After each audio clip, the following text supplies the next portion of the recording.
大家好，歡迎嚟到微寶樂視頻。今日帶大家整呢個日式照燒醬烤石斑魚。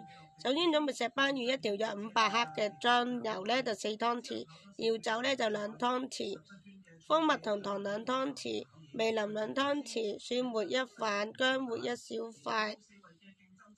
配菜又可以一啲青葱或者芝麻嘅。咁呢，首先大家先呢將嗰啲石斑魚清洗乾淨，去除內臟同埋魚鱗。可以將選擇好嘅魚切成幾段，方便入味。就咗一啲照燒醬喺一個大碗入邊呢，將一啲呢醬油啦、料酒、蜂蜜或者糖呢、味淋啦、蒜末同埋薑末混合好，呢個就係你嘅照燒醬啦。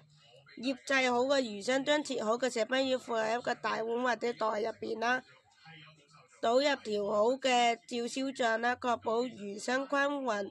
裹喺醬汁上面醃製30分鐘到1個鐘，以便入味。咁呢，將烤箱預熱，醃製過程中將烤箱預熱到200度，喺烤盤上鋪上貢培紙，將醃好嘅石斑魚放喺上邊。咁呢，可以喺魚身上擦一些剩餘嘅照燒醬，增加風味。跟住呢，就將烤盤放入預熱好嘅烤箱中，烤約15到20分鐘，或者直到魚肉熟透啦，表面微微上色。如果喜歡更加焦脆嘅外皮，可以喺最後嘅5分鐘呢調高溫度，或者開啟烤焦功能。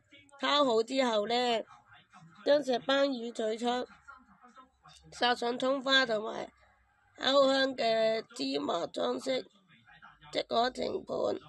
俾啲小貼士大家啦，可以根據個人口味呢調整一啲蜂蜜同埋糖嘅用量。